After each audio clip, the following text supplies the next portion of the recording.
Now that I've got the Camaro working out on the highway, and there's still work to do there, but I'm starting to work on the interior. One of the challenges was that the radio had been stolen. They had pried the dash and broken the console. So I've been working a little bit to collect some used parts. You know, of course, that's the only choice. You can't buy new parts anymore. They're all discontinued. And I've been looking and you know, trying to see what I can get. But even in the used world, a lot of our parts, like dashboards, the structures are cracked. They're not all intact. So I have a couple of consoles, I have a couple of dashboards, and I think through a combination of parts I've got something I can put in the car. But they all have some cracks, so I'm working on repairs right now. And one of the things I'm going to try, this is a little bit of a guess, but is I've got two things. One is I have some what's called wicking grade Loctite 406, which is supposed to wick into cracks, and it's for plastic and rubber, and it's a super glue, cyanoacrylate, you know, so-called instant adhesive. I'm going to use that to roll into the cracks, and then I also have a two-part, more of an epoxy that I'll use to reinforce behind it. That's what I'm going to try anyway. One of the challenges with the liquid glues, I already tried once using like model cement, which will take a bite, but then it tends to run out of the crack and make a mess. So I'm going to try an experiment, which is I bought some of this, something called Silly Putty. It's a, you know, kid's toy, and it molds and sticks to things. And I'm going to try at least to see if I can mold that over the back side of the crack so that when the wicking grade stuff wicks in, that it doesn't come out the other side and just make a mess on the plastic that then I have to try to sand and clean up. So we'll see how that works. You can see down here, it's on the back side, but I wrapped Silly Putty around there, and I actually molded it in place and taped it in place. And again, its only mission in life is to keep this adhesive from rolling away. Now I'm going to lay a little bit of this in there and see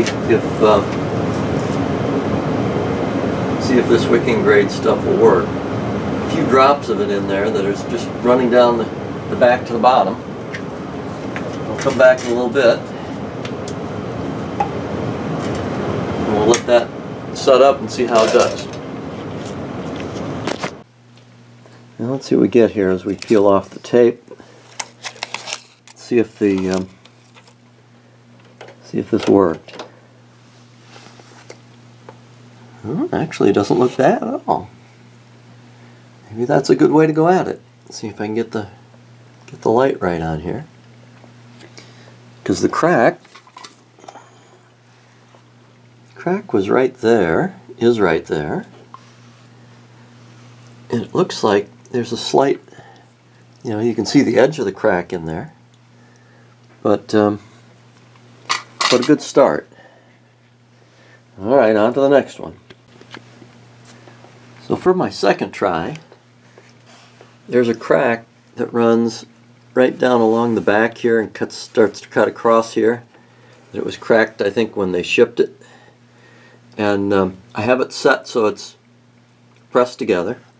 On the back side, underneath, you can sort of see I've got a bead of the Silly Putty underneath there to close off the back side of that crack.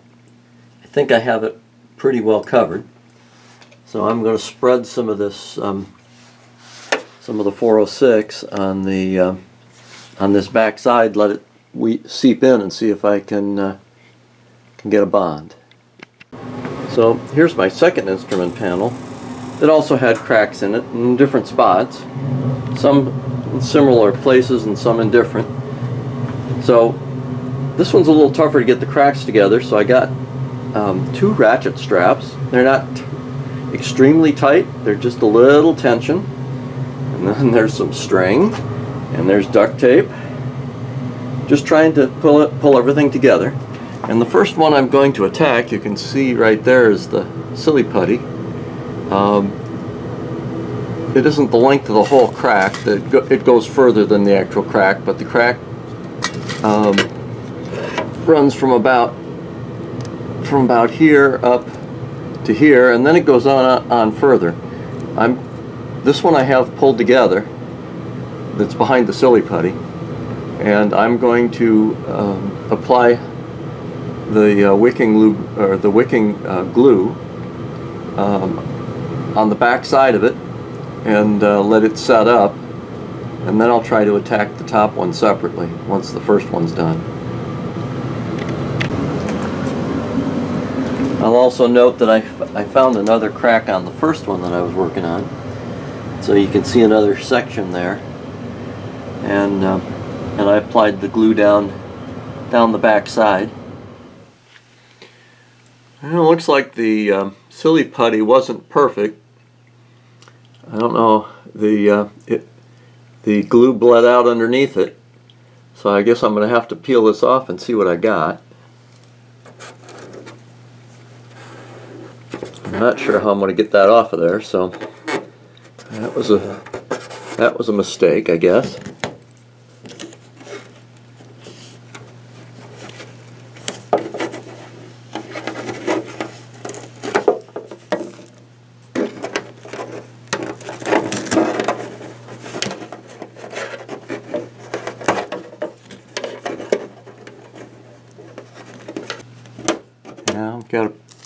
I've got a pretty good residue there. Well, maybe this wasn't the best. It's still bled out underneath. I'm disappointed. Well, I'll have to clean that out a little more and see what else I can do. Well, the method has merit. It does work. There's the crack that I was trying to seal, and it's sealed. But apparently the put and underneath where the putty was looks pretty doggone good. But some of it obviously got around what I was working on and ran down the part. So I must have used too much cement. So my crack looks pretty good. I'm going to I can keep using it, but how am I going to clean that hardened adhesive off of there? I don't know. Gonna have to take a shot at it. So here's the second one that I've been working on. Or I should say the first one I was working on. So here's where the silly putty was, and I sealed that one up last night. Let's peel that guy off of there and see what we got. Now see, that one looks pretty darn good. There's a crack right in here. And it didn't run. It stuck pretty darn well. So that's not too bad. Now there's more work to do on this one, but the technique's got merit. I just have to be careful not to let it run. I had quite a project here yesterday. When I tried to glue this one crack, I had the silly putty didn't stop all of it. It didn't adhere real well, and I had a run, and that run went all the way down. You can kind of see a line there from the from here. There's still a little bit in there. You can see there's a run all the way down, and there was a big glob of super glue. And I spent most of the day yesterday removing that. I didn't think it was going to be possible, but the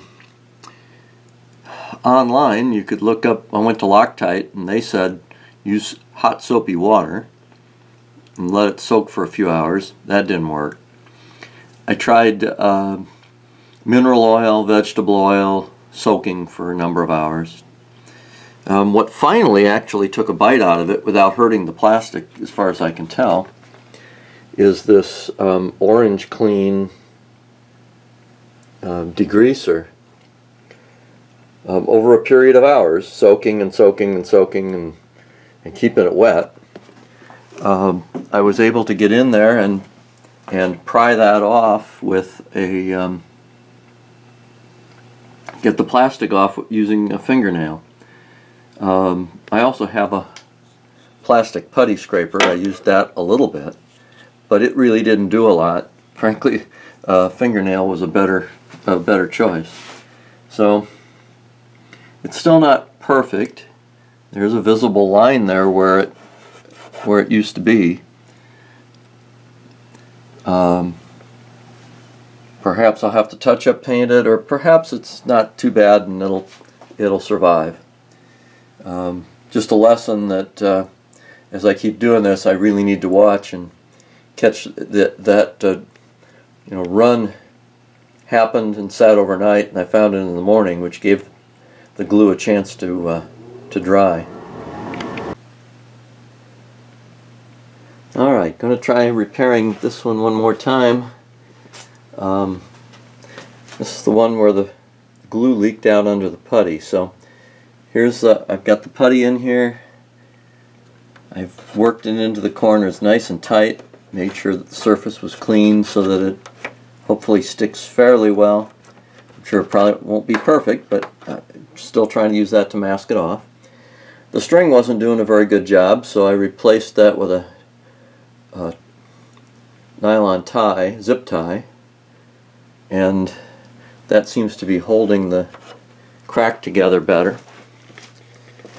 And the crack that we're trying to get to is this one that goes up the back here. Let's see if I can get it in that one that goes up the back right